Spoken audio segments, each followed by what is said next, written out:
4 மணி போட்டி உறுதியாகி எல்லா கட்சிகளும் தீவிரமாக பிரச்சாரம் பண்ணிட்டு இருக்காங்க. இந்த தேர்தல் எப்படி சார் பார்க்குறீங்க? 26 தேர்தல் விஜயை மையப்படுத்தியதாக தான் இருக்கும். நீங்கள் செய்ய வேண்டிய சட்டப்பூர்வமான விஷயங்களை செய்யாமல் எங்களை பழி வாங்கிட்டாங்கன்னு சொல்றதெல்லாம் இது முதிர்ச்சியற்றது. இல்லைன்னா அது உண்மை தானே. தாவேக்கா கொஞ்சம் அடக்குமுறை என்ன பண்ணாங்கன்னு சொல்லுங்க. டெய்லி ஆதவ் பேசிட்டு இருக்காரு, அது பிரச்சனை. அனுமதி வாங்காம நீங்க முதல்ல 10 பேர் கூட முடியுமா சார்? அப்புறம் எப்படி அது அனுமதி இல்லாமல் எப்படி பேசுறாரு டெய்லி? இந்த 4 மணி போட்டி 40 மணி போட்டின்னு எத்தனை உருட்டுனாலும் 2 பேர் தான் போட்டின்னு சொல்றாரு. ஒன்று டிஎம்கே. இதுவும் ஒரு உருட்டு தானே. அதுக்கு என்ன ஆதாரம் இருக்கு? நிரூபிச்சுட்டு நீங்க முதல் ஆளாக கூட வாங்க. அந்த இடத்துக்கு ஆசைப்படுற ஒருத்தர் பொது வெளியில எப்படி யோகியனா இருக்கிறீங்க, விசுவாசமா இருக்கீங்க, வெளிப்படைத்தன்மையா இருக்கிறீங்க, மக்கள் மேல நலனோட அக்கறையல்வானா காட்டுறீங்கிற, உரிமைகள் பறிபோற போது குரல் கொடுக்குறவங்களா இருக்கிறீங்கன்னு இதைத்தான் முதல்ல பார்ப்பாங்க. 2021 கமல்ஹாசன் வந்தப்பையும் பெரிய தாக்கத்தை ஏற்படுத்துவார் அப்படிங்கிற மாதிரி. இந்த அளவுக்கு தாக்கம் அவருக்கு இல்லைங்கிறது நான் புரிஞ்சுக்கணும். திருத்தணியில் அந்த வேட்பாளர் தனியாக போயிட்டு இருக்காரு. இது வந்து கண்ணுக்கு தெரிஞ்ச ஒரு காட்சி. சத்யகுமார் மீடியாக்களில் வர்றதுனால அதை கவனிக்கிறோம். நம்மளுக்கு முகம் தெரிஞ்சவங்க வந்ததுனால ஃபாலோ பண்றோம். வீதிகளுக்கு போற கூட்டம் தாவேக்கால இல்லைன்னு ஒரு தகவல் வருது. விஜய் வந்தா பின்னாடியே ஓடுறதுக்கு 1,00,000 பேர் இருக்கான். இன்னைக்கு 10 பேர் வாங்கடா வேட்பாளரோட வீடு வீடா போகும்னா வரமாட்டானுங்க. பாஜக அண்ணாமலைக்கு சீட்டு கொடுக்காது என்ன காரணம் நினைக்கிறீங்க சார்? அவர் வந்து சொல்றாரு, நான் தான் சீட்டு வேணான்னு சொல்லி கடிதம் எழுதி கொடுத்தேன். அவரே சொல்றாரு நான் போட்டியிடலன்னு. ஏன் போட்டியிடலன்னு மே 4ஆம் தேதி சொல்லுவேன் வேற சொல்லி இதைத்தான் நான் கசப்புல சொன்னேன். அப்ப 4ஆம் தேதி ரிசல்ட் வேற மாதிரி போயிடும். இதுக்கு தான் நான் நிக்கல. இந்த ரிசல்ட் வரும்னு தான் நான் அப்பவே வேற மாதிரி தொகுதியில வாங்கன்னு சொன்னேன். இப்படி வரும்னு தெரிஞ்சா நான் அப்பவே எண்ணிக்கை அதிகமா வாங்கன்னு சொன்னேன். இதெல்லாம் அண்ணாமலை சொல்ல போறாரு. அதனாலதான் மே 4ஆம் தேதி சொல்லுவேங்கிறாரு.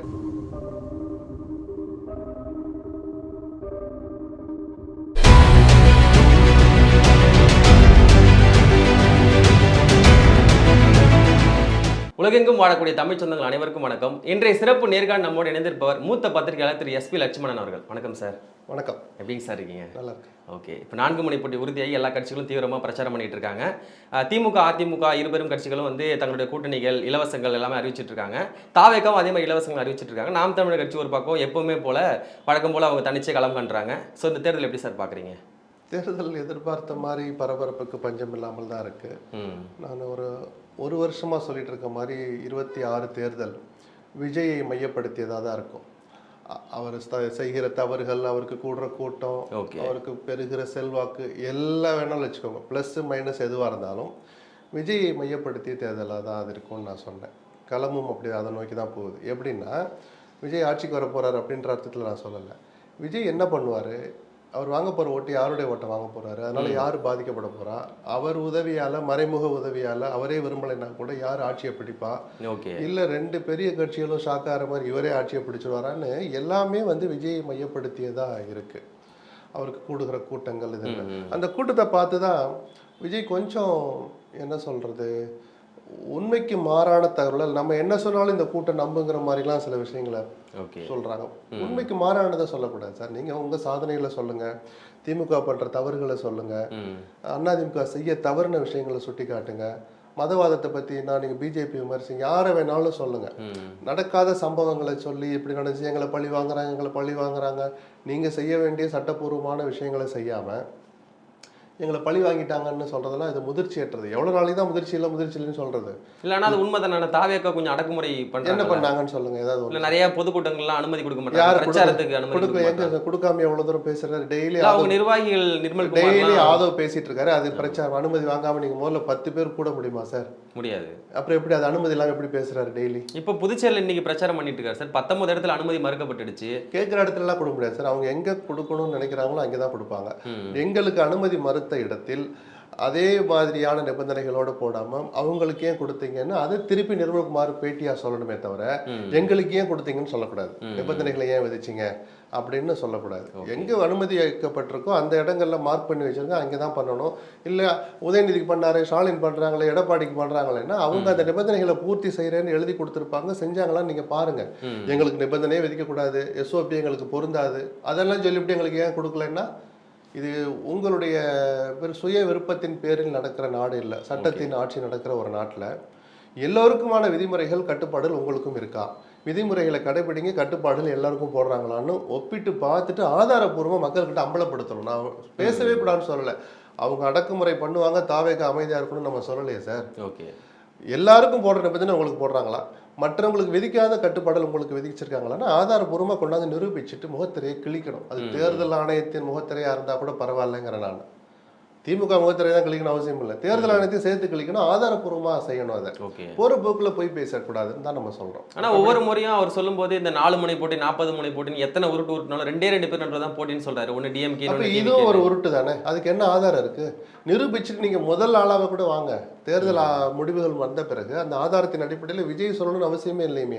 விஜய் விமர்சிக்கிறவங்க கூட ஒத்துக்கிட்டு தானே போகணும். ஆமா விஜய் நம்பர் 1க்கு வந்துட்டாரு, அதிமுகவோட அதிக வாக்குகள் வாங்கினா தானே, திமுகவோட அதிக வாக்குகள் வாங்கினா தானே ஏதோ ஒரு இடத்துல நம்பர் 2 வர போறாரு. கண்டிப்பா இல்ல, இவர் எல்லாரையும் விட அதிகமான நம்பர் 1 வந்துட போறாரு. அதுக்கு யாரு என்ஓசி தாசில்தார் ஆஃபீஸ்ல போய் லைன்ல இருந்து என்ஓசி வாங்கணும் அவசியம் இல்லை சார். ரிசல்ட் நெட்ல போட போறோம், மக்கள் பேச போறோம், நம்ம பேச போறோம். 2021 கமல்ஹாசன் வந்தப்பையும் பெரிய தாக்கத்தை ஏற்படுத்துவார் அப்படின்ற மாதிரி. இந்த அளவுக்கு தாக்கம் அவருக்கு இல்லைங்கிறத நான் புரிஞ்சுக்கணும்ல. விஜய் அளவுக்கு கூட்டம் அவருக்கு இல்லை. கூட்டத்தை மட்டும் இல்லை, ஒரு பேசு பொருளாகவோ ஒரு சக்தியா வருவாருலாம் யாரும் அப்படி பேசல கமலை. ஆனா இப்ப விஜயை பார்த்து பல பேர் அப்படி பயப்படுறாங்க. பயம் இருக்கணும்னு நான் சொல்றேன். அப்படி பயப்படுறாங்கிறதுக்காக விஜய் ஏதோ மேலே ஏறில உட்காந்து கூடாது. அவர் இன்னும் போக வேண்டிய தூரம் நிறைய இருக்கு. திருத்தணியில அந்த வேட்பாளர் சத்யகுமார் நினைக்கிறேன் தனியா போயிட்டு இருக்காரு. இது கண்ணுக்கு தெரிஞ்ச ஒரு காட்சி. சத்யகுமார் மீடியாக்களில் வர்றதுனால அதை கவனிக்கிறோம், நம்மளுக்கு முகம் தெரிஞ்ச முகமாக தெரியனால ஃபாலோ பண்ணுறோம். எந்தெந்த இடங்கள்ல என்னென்ன இதை தான் சொன்னேன். வேட்பாளர்களே கிடைக்க மாட்டாங்க விஜய்க்கு 234 தொகுதிக்குனாங்கன்னா அதை ஏற்கலை. அந்த அளவுக்குலாம் அந்த கட்சி ஒன்றுமே இல்லைன்னா சொல்லக்கூடாது. அதெல்லாம் ஆள் இருக்காங்க, போட்டிக்கும் ஆள் இருக்குது. ஒரு தொகுதியை கேட்டு 10 பேர் 15 பேர் சண்டை போடுறான், ஆட்கள் இருக்கிறாங்க. அவங்க தாக்கு பிடிப்பாங்களா அப்படின்னு இருக்கு. இப்போ ஆதவர்ஜுனா மீடியா பலத்தோட கடுமையான பிரச்சாரம் பண்ணுறாரு. இந்த வீதிகளுக்கு போற கூட்டம் தாவேக்கால இல்லைன்னு ஒரு தகவல் வருது. ஓகே, சோசியல் மீடியாவில் பண்றார், யூடியூப்ல அப்படிலாம் பண்ணலாம். நீங்க வீடு வீடா போற களப்பணின்னு இருக்குல்ல, அதுதான் அவங்களுக்கு பெரிய பின்னடைவா இருக்கும்னு நான் கணிச்சேன். இப்போ முதல் கட்டமா வரேன்னா வேட்புமனு தாக்கலே முடியலை தான். ஆனாலும் ஒரு முதல் கட்ட பார்வைன்னு ஒன்று இருக்குல்ல, திமுக எப்படி வேகத்தில் வேலை செய்கிறாங்க, அதிமுக எப்படி இருக்கிறாங்க, நாம் தமிழர் எப்படி போகிறாங்க, அவங்களுக்குன்னு ஒரு ஸ்டைல் இருக்கு. இவங்களுக்கு இன்னும் அந்த வீதி வீதியாக போகிற களப்பணிகளில் இவர்களுக்கு ஆர்வம் காட்டுறதுக்கு ஆள் இல்லை. நிறைய சீட் விஜய் வந்தா பின்னாடியே ஓடுறதுக்கு 1,00,000 பேர் இருக்கான். 10 பேர் வாங்கடா வேட்பாளரோட வீடு வீடா போவோம்னா வரமாட்டானுங்க. நீ பாண்டிச்சேரி விஜய் கார் மலை ஏற்படுத்திட்டாங்க. இதெல்லாம் அதான் சார், இதெல்லாம் பெருமையா? விஜய் இந்த பசங்களை கண்டிக்கிறதுக்கு ஏதாவது வெளிப்படையா ஒரு கண்டிப்பான ஒரு விஷயம் ஏதாவது ஒரு ஸ்டெப் எடுத்துருக்கிறாரா? என் கார் பின்னாடி வராதிங்க அவ்வளவுதான். அவன் செத்தாலும் அவனை போய் பார்க்க மாட்டாரு. ஆஸ்பத்திரியில் 19 நாள் ஐசியூல இருந்தாலும் போய் பார்க்க மாட்டாரு. இது என்ன சார்? இதைத்தான் சார் நம்ம அக்கிரமம்னு சொல்றோம். மற்ற எந்த தலைவர்களுக்கும் இவ்வளவு கூட்டமும் கூடல, மற்ற எந்த தலைவரும் இப்படி பொறுப்பற்ற தனமாகவும் இருந்தது கிடையாது. ஊழல்ல உச்சத்துல இருந்த தலைவர்கள் அதை விமர்சிக்கலாம் நம்ம, அவர்கள் கூட இந்த பொறுப்பை தட்டி கழிச்சல. ஒரு நடிப்புக்காகவாவது மனசு பதறி பல கேரக்டர்ல போய் பக்கத்துல நிற்பாங்க சார். பாதிக்கப்பட்டவங்க போய் பார்ப்பாங்க சார். காரணம் ஏதோ இருக்கட்டும், அந்த ஜாதிக்காரன் நாளைக்கு நம்மளை ஓட்டு போடுவான்னு கூட இருக்கட்டும், ஸோ ஒரு சுயநல பார்வை கூட இருக்கட்டுமே, இல்லை நிஜமாவே மனசு பதப்பதச்சு, இல்லை நமக்காக வந்தா அப்படி விழுந்துட்டான்னு ஏதோ ஒரு உணர்வுல உந்தப்பட்டு போய் நிற்பாங்க சார்.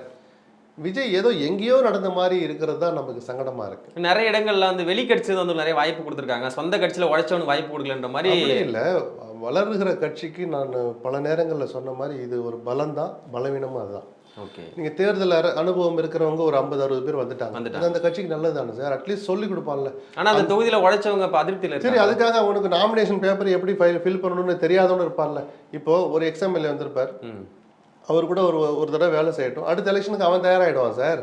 இல்லை அந்த எக்ஸ்எம்எல்ஏ போட்டியிடுற தொகுதிக்கு பக்கத்தில் இருக்க ஒரு 4 தொகுதிக்காரன் நீங்கள் வாங்க போயிடலாம், ஹெட் குவார்ட்டர்ஸ்க்கு வந்துருங்க, 5 பேர் உட்காந்து வேட்பு அது சொல்லி தரதுக்கு ஒரு ஆள் லோக்கலில் வந்துட்டான்ல. வளருகிற கட்சிக்கு அது நல்லதுன்னு சொன்னேன். இந்த வந்தவன் நல்லவனா கெட்டவனாலாம் நமக்கு தேவையில்லை. நல்லவனும் வருவாங்க, கெட்டவங்களும் வருவாங்க. அதை சலிச்சு பார்த்து ஒரு களத்தில் அவரை பற்றி பின்னணிகளை பார்த்து, அவருடைய உழைப்பை பார்த்து, வேகத்தை பார்த்து, நேர்மையை பார்த்து, வெளிப்படைத்தன்மையை பார்த்து, விசுவாசத்தை பார்த்துன்னு அடுத்த தேர்தலுக்கு இதை பயன்படுத்தணுமே தவிர யாரையும் சேர்க்க மாட்டேன் அப்படின்னு சொல்றது வளர்ற கட்சிக்கு நல்லது இல்லையா? அப்புறம் யார் தான் சொல்லி கொடுப்பா? ஆன்லைன்ல 48 மணி நேரத்துக்கு முன்னாடி அப்ளிகேஷன் போட்டா யாருக்கு வேணாலும் பெர்மிஷன் கொடுக்குறாங்க, விதிமுறைப்படி பேப்பர்லாம் இருந்தா. இது தெரியாம நாங்கள் ஆன்லைன்ல போடல, ஆனால் எங்களுக்கு அனுமதி மறுப்புன்னு முதல் நாளே போய் பேசுனீங்க. இந்த வேலைகளை செய்யக்கூடாது. இதுல இருந்து கத்துக்கங்கன்னு சொல்றேன் நான். இப்போ கடந்த முதலமைச்சர் ஜெயலலிதா அவர்கள் வந்து 2 தொகுதியில் போட்டி போட்டுருக்காங்க, 2 தொகுதியில் வெற்றி பெற்றிருக்காங்க. அதுக்கப்புறம் ஒரு தொகுதி ராஜினாமா பண்ணிட்டாங்க. இப்போ விஜய் அதே மாதிரி 2 தொகுதியில் போட்டி போறாரு. அதுல பெரம்பூர்ல வந்து பாத்தீங்கன்னா தன்னோட ஒரு வயசு வந்து அதிகமாகவும் கொடுத்திருக்காரு. அதே மாதிரி தெரிஞ்சு செய்த தப்பு மாதிரி இல்ல, வழக்கு இல்லைன்னு சொல்லி விஜய்க்கும் இதுதான் முதல் தேர்தல் இல்லையா? ஒரு நாமினேஷன் பேப்பர் நாமினேஷனே தாக்கல் பண்ண நான் சொல்லிடுறேன். ஒரு நாமினேஷன் பேப்பரை எப்படி எழுதணும், அதில் என்னவெல்லாம் என்க்ளோஸ் பண்ணணும் அப்படின்னு விஜய்க்கும் தெரியாமல் இருக்கலாம். இப்போ அந்த குற்ற வழக்குகளை பேப்பரில் விளம்பரமாக கொடுக்கணும், அதையும் செய்கிறாரான்னு பார்க்கணும். ஆனால் சட்டம் என்ன சொல்லுதுன்னா ம். அந்த வேட்புமனு தாக்கல் முடியறதுக்கு கடைசி நாள்னு ஒன்று இருக்குல்ல, அது வரைக்கும் நம்ம தாக்கல் இதுபடி 6ஆம் தேதி வரைக்கும் திருத்த மனுவையும் கொடுக்கலாம், இன்னொரு மனுவையும் கொடுக்கலாம். விஜய்க்காக இன்னொருத்தர் போய் இன்னொரு மனு கொடுக்கலாம். நான் சொல்ல புரியுதுங்களா? ஏதாவது விடுபட்டு போயிருந்தா 6ஆம் தேதிக்குள்ள விடுபட்ட சான்றிதழ்கள் எதையும் போய் கொடுக்கலாம். ம். அது தேர்தல் ஆணையத்தினுடைய விதிமுறைகள் அனுமதிக்குது. கத்துக்கிறது தானே சார். இப்போ அடுத்த தடவை தேர்தல் நிற்கும் போது எம்பி எலெக்ஷன் வருது, அடுத்து வரப்போகிற 29 எம்பி எலெக்ஷன் தான். இல்லை ஒரு நாடு ஒரு தேர்தல் வந்து சட்டமன்ற தேர்தலும் சேர்ந்தே கூட வரணும். ஏதோ ஒரு புது தேர்தல் அடுத்த தடவை வர்றபோது விஜய் தாக்கல் பண்ண போறாருன்னா இனிமேல் கவனமா இருப்பார்ல. கண்டிப்பா. இதுதான் சார் அனுபவங்கிறது. இது ஒன்றும் பெரிய குற்றம் இல்லை. தெரிஞ்சே அந்த தப்பை செய்ய மாட்டார். இப்ப அரசியலையும் அதே மாதிரி அனுபவம் வேணும்னு சொல்றது அப்ப சரியா இருக்குமா சார்? ஆமா, அதனாலதான் விமர்சனமா அதை வைக்கிறாங்க. நீ வந்து என்ன பண்ண போற, அதுக்காக ஒருத்தர் புதுசா வராமே இருக்க முடியுமா? ம், ம். வரட்டும். அப்படி வர்றதுக்கு முன்னாடி பொது வெளியில நீங்க நடந்துக்கிற விஷயங்களை வச்சுதான் நீங்க அந்த இடத்துக்கு தகுதியானவரான்னு முதல்ல வருது. புதிய நபர்கள் வரக்கூடாதுன்னு இல்லை. எம்ஜிஆர் முதல் ஆட்சி வைக்கும்போது வேற எந்த மாநிலத்தில முதலமைச்சராக இருந்தாரா? 77 ஆட்சியை பிடிக்கிறப்போ அப்பதான் சார் முதல் முறை ஆட்சியை பிடிக்கிறார். 77 அதிகாரிகள் கட்சி துணையோட, ஆரம்பிச்சு 5 அனுபவமிக்க அரசியல்வாதிகளுடைய துணையோட, ஒரு சீனியர்களை, விவரம் தெரிஞ்சவங்கள, படிச்சவங்கள எம்எல்ஏக்களாக்கி மந்திரியாக்கி தானே அரசு நடத்தினார். அது ஒரு குற்றம் கிடையாது, குறை கிடையாது. நீங்க அப்படி அந்த இடத்துக்கு ஆசைப்படுற ஒருத்தர் பொது வெளியில எப்படி யோகியனா இருக்கிறீங்க, விசுவாசமா இருக்கீங்க, வெளிப்படைத்தன்மையா இருக்கிறீங்க, மக்கள் மேல நலனோட அக்கறையிலோட காட்டுறீங்கிற, உரிமைகள் பறிபோற போது குரல் கொடுக்குறவங்களா இருக்கிறீங்கன்னு இதைத்தான் முதல்ல பார்ப்பாங்க. ம், ம். ஒரு ஒண்ணுமே தெரியல. இப்ப நாளைக்கு நீங்க ஒரு எம்எல்ஏ ஆகிறீங்க, ஆகக்கூடாதா நீங்க? சார் நான் அசம்பிளிக்குள்ளே போகணும் சார், எந்த பக்கம் கேட்டுன்னே தெரியல சார், அதெல்லாம் ஒரு விஷயமே இல்லை சார். மக்கள் விரும்பினா யார் வேணா ஆமா சார், அதுக்கு தகுதி குறைவு கிடையாது. அது கத்துக்கணும். அப்படி வர்ற நீங்க பொது வெளியில எப்படி நடந்துக்கிறீங்கன்னு இருக்கு. ம்.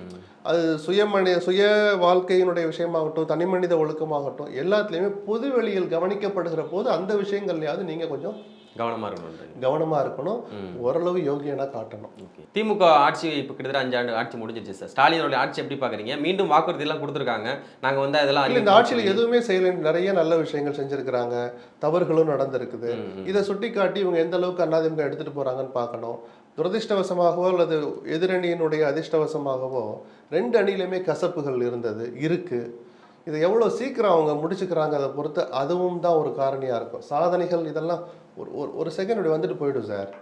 ஓட்டு போடுறது வெறும் சாதனைகளை வச்சும் போடவும் மாட்டாங்க. நாளைக்கு சொல்ல போகிறது என்ன செய்வீங்கன்றது மட்டும், அது எல்லாத்துக்கும் கொஞ்சம் கொஞ்சம் பெர்சன்டேஜ் தான். இப்போ இருக்கிற சூழல் 4 பேர் தனியாக இருக்கிறாங்க. அதில் யாருடைய தவறை சீக்கிரம் சரி பண்ணிக்கிட்டு களத்துக்கு போகிறாங்க, மற்றவருடைய தவறுகளை செய்ய தவறிய விஷயங்களை மக்கள்கிட்ட யார் எவ்வளோ வீரியத்தோடு எடுத்துகிட்டு போய் காட்டுறாங்க அப்படின்ற விஷயங்கள்லாம் இன்னும் அடங்கி இருக்கு. பாஜக அண்ணாமலைக்கு சீட்டு கொடுக்காது என்ன காரணம் நினைக்கிறீங்க சார்? அவர் வந்து சொல்றாரு, நான் தான் சீட்டு வேணாம்னு சொல்லி கடிதம் எழுதி கொடுத்தேன், அதன் காரணமாக தான் எனக்கு சீட்டு ஒதுக்கப்படலை அப்படின்னு சொன்ன பிறகு ஏன் கொடுக்கலைங்கிற கேள்வி அவசியம் இல்லை சார். அவரே சொல்றாரு நான் போட்டியிடலைன்னு. ஏன் போட்டியிடலைன்னு மே 4ஆம் தேதி சொல்வேன்னு வேற இதைத்தான் நான் கசப்புல சொன்னேன். அண்ணாமலை விமர்சனத்துக்குரியவர் தான் வெவ்வேறு விஷயங்கள்ல. ஆனா அவரால் இந்த கட்சி கொஞ்சம் வளர்ந்தது, இருப்பை காட்டுச்சுங்கிறத மறுக்க முடியாது. அவருக்காக இந்த இயக்கத்துல சேர்ந்தவங்க, பிஜேபியில் சேர்ந்தவங்கன்னு பல லட்சம் பேர் இருக்கிறாங்க. அந்த பல லட்சம் பேர்ல சில லட்சம் பேராவது வருத்தப்படுவாங்களா மாட்டாங்களா? அப்போ அண்ணாமலை இப்படி ஒரு கசப்பை இப்போ மே 4ஆம் தேதி நான் சொல்றேன்னா மனசுக்குள்ள, தலைவர் மனசுக்குள்ள ஏதோ இருக்கு. அப்போ 4ஆம் தேதி ரிசல்ட் வேற மாதிரி போயிடும். இதுக்கு தான் நான் நிக்கல, இந்த ரிசல்ட் வரும்னு தான் நான் அப்பவே வேற மாதிரி தொகுதியில் வாங்கன்னு சொன்னேன். இப்படி வரும்னு தெரிஞ்சா நான் அப்பவே எண்ணிக்கை அதிகமாக வாங்கன்னு சொன்னேன். இதெல்லாம் அண்ணாமலை சொல்ல போறாரு. அதனாலதான் மே 4ஆம் தேதி சொல்லுவேங்கிறாரு. அப்போ இதை ஓரளவு நம்மளால யூகிக்க முடியுது இல்லை? தொண்டர்களும் அரசியலில் ஈடுபாடு ஆர்வம் இருந்து ஒரு கட்சியில் போய் சேர்றானாலே அவனுக்கு குறைஞ்சபட்ச புரிதல் இல்லாமல் இருக்காது. தாவேக்கா விட்டுருங்க, அவங்களுக்கு இன்னும் அந்த புரிதலே வரல. பிஜேபியில் ஒருத்தன் போய் சேரானா அரசியலை புரிஞ்சுக்கிட்டு தெருவா இல்லை அண்ணாமலை சொல்கிறத தெரிஞ்சுக்கிட்டும் ஏதோ சொல்கிறாருன்னு புரிஞ்சுக்கிட்டு தான் அவன் போய் சேர்றான். அப்படிப்பட்ட ஆட்களுக்கு அண்ணாமலையினுடைய இந்த மனநிலை புரியாதா? தலைவர் அதிருப்தியில் இருக்கிறார், அவன் எப்படி சார் உற்சாகமாக வேலை செய்வான்? குறைஞ்சபட்சம் பிஜேபி போட்டி போடுற தொழிலாவது மனசாட்சிப்படி ஏதோ உறுத்தி வேலை செய்வான். அதிமுக அதனுடைய மற்ற தோழமை கட்சியில் போட்டியிட இடங்களை எப்படி அவன் வந்து ஆசைப்பட்டு உற்சாகத்துக்கு வந்து வேலை செய்வான்? இதைத்தான் நான் கசப்புன்னு சொன்னேன். இப்படி பல விஷயங்கள் ஒருத்தருக்கும் வருத்தங்கள் இருக்கு. வாசன் 5 தொகுதி தான் வாங்கினார், 5மே ரொம்ப ஈஸியாக ஜெயிக்கிற தொகுதியா, கடுமையாக போராட வேண்டிய தொகுதி. இப்படி ஒருத்தருக்கும் ஒரு விதமான வருத்தங்கள் இருக்கு. அமமுகல கேட்ட தொகுதிகள் கிடைக்கல, இல்லை அவர் கேட்டது கிடைச்சிடுச்சு, மற்றவங்களுக்கு எல்லாருக்கும் கொடுக்க முடியல. இன்னும் பாமகல அதே மாதிரி இப்படி பல வருது. இதெல்லாம் மறந்துட்டு களத்துக்கு போவாங்கிறது கடந்த கால வரலாறு. அது எவ்வளோ சீக்கிரத்தை மறக்கடிக்கிறாங்கிறதா தலைவருடைய கூட்டணிக்கு தலைமை வைக்கிற அந்த கட்சி தலைவருடைய ஆளுமைன்னு நம்ம சொல்லலாம். ஆனால் எடப்பாடி ஒருவேளை ஃபோனில் சமாதானங்கள் நடக்குதா நமக்கு தெரியாது. வெளிப்படையாக பார்த்தா அவர் ஒரு பக்கம் பிரச்சாரத்தை பண்ணிட்டு இருக்கிறார், ஆளாளுக்கு அவங்கவுங்க பிரச்சாரத்தை ஆரம்பிக்கிறாங்க. இந்த கசப்புகளை யார் சீக்கிரம் மறக்கடிக்கிறாங்கன்னு பார்க்கணும். இதை தொடர்ந்து சீமானவர்கள் எப்பவும் போல தனிச்சே களமான்ற இந்த முறையும் போன முறை பார்த்தீங்கன்னா 2024 தேர்தல் அப்போ கடைசி ஒரு 20 நாளில் தான் அவங்களுக்கு சின்னம் ஒதுக்கப்பட்டுச்சு, மைக் சின்னம். அதை வச்சு கூட 8.22 வாக்கு விழுக்காடு பெற்று அங்கீகரிக்கப்பட்ட கட்சா வந்தாங்க. இந்த முறை அவங்களுடைய தாக்கம் எப்படி சார் இருக்குது தமிழ்நாட்டு அரசியலில்? இல்லை, இப்போ அவங்க கேட்ட சின்னம் விரும்பின சின்னம் கிடைச்சி சின்ன ஒரு அதான் சொன்னேன். போன தேர்தலில் போய் நான் சொன்னேன் சின்னம் கொடுக்கலன்னா கடைசியில் சீப்பு தான் சொன்னா கூட சீப்பு 1 மணி நேரத்தில் போய் சேர்ந்துடும்.